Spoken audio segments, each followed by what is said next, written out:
नमस्कार दोस्तों, मैं हूं सुरजीत श्यामल। आप देख रहे हैं workervoice.in। दोस्तों, आप में से जो लोग भी मध्य प्रदेश राज्य के अंदर प्राइवेट कर्मचारी के रूप में, मजदूर के रूप में काम करते हैं तो खुश हो जाइए, आपके न्यूनतम वेतन में 25% की वृद्धि की गई है। आज हम इसके बारे में बताएं कि आपका 25% वृद्धि होने के बाद न्यूनतम वेतन कम से कम कितना हो जाएगा और कब से ये एप्लीकेबल होगा आपके सैलरी में। साथ ही आपको ये भी बताऊंगा कि 12 मार्च के बाद अगर आपने न्यूज़ पोर्टल का न्यूज़ पढ़ा होगा तो आपने गलत डाटा पढ़ लिया है और आपको सही जो न्यूनतम वेतन है वो 25% बढ़ने के बाद क्या होगा, आज मैं आपको प्रूफ के साथ बताने जा रहा हूं। और साथ ही बताऊंगा कि आखिर वो गलत न्यूज़ पूरे देश के अंदर क्यों वायरल हुआ और सही जानकारी क्या होना चाहिए, जबकि मंत्री महोदय के द्वारा भी 25% वृद्धि का दावा किया गया था, जबकि उसके अंदर जो डाटा यानी कि जो अलग अलग कैटेगरी का न्यूनतम वेतन बताया गया था वो गलत। और ये मैं किस आधार पर कह रहा हूँ वो सारा कुछ इस वीडियो में आपको बताने जा रहा हूँ। दोस्तों, इसके लिए आपसे अनुरोध है इस पूरा वीडियो को ध्यान से देखिएगा और साथ ही वो नोटिफिकेशन आप कहाँ से डाउनलोड करेंगे इसकी भी मैं जानकारी दूंगा। तो आइए हम इसको स्टेप बाय स्टेप करके जानते हैं।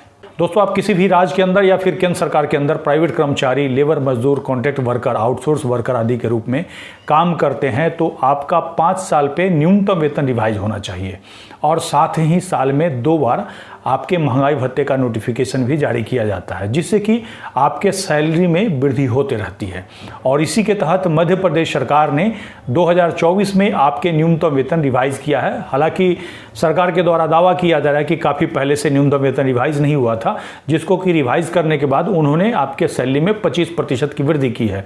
और इस तरह का न्यूज़ आपके सामने 12 मार्च 2024 को आया होगा। अलग अलग न्यूज़ पोर्टल पर जाके आपने पढ़ा होगा, मंत्री महोदय जो कि श्रम मंत्री हैं उन्होंने खुद दावा किया कि 25% बढ़ा दिया गया है, जबकि उसका दर आपने अगर चेक किया होगा तो आपको लगा होगा कि कहीं ना कहीं ये गड़बड़ी हुई है और ऐसा ही मुझे भी महसूस हुआ था। और उसके बाद मैंने अक्टूबर 2023 का जो आपका न्यूनतम वेतन का जो दर है उसको देखा और इसको देखा तो दोनों एक लगा। कहने का मतलब उनके द्वारा जो दावा किया जा रहा था 25% की वृद्धि, वो तो ठीक है, लेकिन जो सैलरी है उसमें वृद्धि ही नहीं हुई थी जो कि न्यूज़ में आ रहा था। जिसको चेक करते हुए लेबर विभाग के जब वेबसाइट पे गया तो वहाँ पे एक नंबर दिखा और साथ ही एक न्यूज़ प्रकाशित किया हुआ था और उस नंबर पे मैंने कॉल किया तो थोड़ा सा मैं सुनाता हूँ। हेलो और जी नमस्कार सर, सुरजीत श्यामल बोल रहा हूँ। ये न्यूनतम वेतन संशोधन का 25% का एक न्यूज आपके वेबसाइट पे डला है 12 मार्च को। इसमें जो सर आप बता रहे हैं 25% वृद्धि की गई है, इससे ऑलरेडी अक्टूबर में जो नोटिफाई हुआ इससे अधिक है, तो ये 25% वृद्धि कैसे हुआ? काय की है ये न्यूज? ये आपका जनसंपर्क विभाग का है, मध्य प्रदेश। नहीं, किस विभाग की न्यूज है ये मैं पूछ। लेबर विभाग की होती है। उसमें जिन अधिकारी का अगर नाम है तो आप उनको फोन।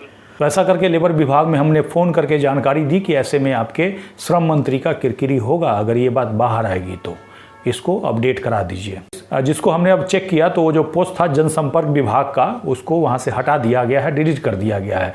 लेकिन उसके माध्यम से पूरे देश के जितने भी न्यूज़ पोर्टल पे हैं उस पे जो न्यूज़ चल गया उसको बदला नहीं जा सकता है। तो ऐसे में अगर आपने पहले गलत जानकारी ली होगी कि आपके न्यूनतम वेतन में कितना वृद्धि हुई है, तो आज हम आपको ऐसे में सही आपका न्यूनतम वेतन 25% वृद्धि के साथ कितना होगा वो बताने जा रहे हैं और साथ ही उसका नोटिफिकेशन आपको कहाँ मिलेगा जिसमें कि वो जो दर है वो लिखा हुआ है। क्योंकि हो सकता है न्यूज़ पोर्टल को पढ़ने के बाद आपके जो मालिक हैं आपको पहले वाला ही सैलरी देते रहे, तो इस वाले नोटिफिकेशन को दिखा करके आप अपना सैलरी उनसे मांग कर सकते हैं। तो आइए हम जानते हैं कि मध्य प्रदेश राज्य के अंदर काम करने वाले प्राइवेट कर्मचारियों और मजदूरों का 1 अप्रैल 2024 से न्यूनतम वेतन क्या होगा। दोस्तों, जैसे हमारे वीडियो के डिस्क्रिप्शन में जाएंगे तो आपको हमारे पोस्ट www.workervoice.in का ये वाला लिंक मिल जाएगा, जिसमें कि हमने पूरी जानकारी देने की कोशिश की है, जिसको आकर के आप पढ़ सकते हैं। और साथ ही आज तक का वो रिपोर्ट भी हमने यहाँ पे अटैच किया है, जिसमें कि वो जानकारी दी गई थी और अलग अलग जो न्यूज़ पोर्टल है उसमें भी इसके बारे में बताया गया था। हालाँकि इसमें 25% न्यूनतम वेतन वृद्धि के बारे में बताया गया है, लेकिन आप अगर आकर के इसका दर चेक करेंगे तो आपको अक्टूबर वाला जो दर था वही आपको दिखेगा। जैसा कि आप देख सकते हैं, एक अकुशल श्रमिक का न्यूनतम वेतन 9,575 रुपया प्रति माह हो जाएगा बढ़ने के बाद, ऐसा बताया गया है। और अभी जो आपका न्यूनतम वेतन हुआ है वो कितना हुआ है 1 अप्रैल 2024 से, उसके बारे में हमने अपनी इसी पोस्ट में यहाँ पे टेबल के माध्यम से आपको बताया है, जिसमें कि अगर आप देखेंगे अनस्किल्ड में आते हैं तो एक दिन का 453 रुपया 85 पैसा और मासिक 11,800 रुपया। सेमी स्किल के अंदर एक दिन का 492 रुपया 15 पैसा और मासिक 12,796 रुपया। स्केल के अंदर आप आते हैं तो 558 रुपया 42 पैसा एक दिन का और मासिक जो होगा 14,519 रुपया। हाईली स्किल का एक दिन का 620 रुपया 92 पैसा और मासिक 16,144, जिसको कि आप यहाँ पे नोटिफिकेशन में भी चेक कर सकते हैं, जिसको कि इस पोस्ट के लास्ट में मैं अटैच कर दूंगा, जहां से आकर के आप इसको डाउनलोड कर सकते हैं।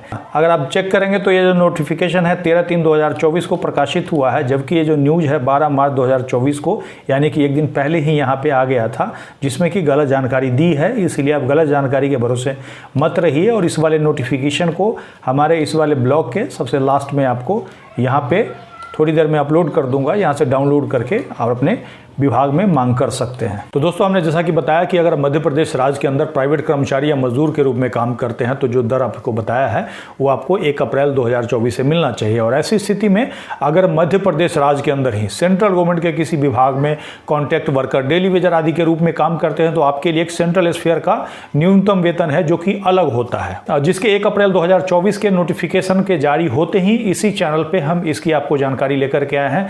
तब तक आपको अक्टूबर 2023 का जो नोटिफिकेशन है उसके हिसाब से आपको मिलेगा, जिसकी जानकारी हमने काफ़ी पहले दे रखी है। अगर आपने हमारे इस वीडियो को नहीं देखा है तो यहाँ पे आई बटन पे क्लिक करके देख सकते हैं। साथ ही मैं नीचे वीडियो के डिस्क्रिप्शन में भी लिंक दे दूंगा। ये जानकारी आपको कैसी लगी नीचे कमेंट्स में लिख करके जरूर बताएंगे। अगर आप हमें फेसबुक पे देख रहे हैं तो पेज को लाइक करेंगे, यूट्यूब पे देख रहे हैं तो चैनल को सब्सक्राइब करेंगे, वीडियो को अधिक से अधिक शेयर करेंगे ताकि अधिक से अधिक साथियों तक ये जानकारी पहुँच पाए। इसके साथ ही विदा लेता हूँ, जल्द ही एक नई जानकारी के साथ मिलते हैं। धन्यवाद।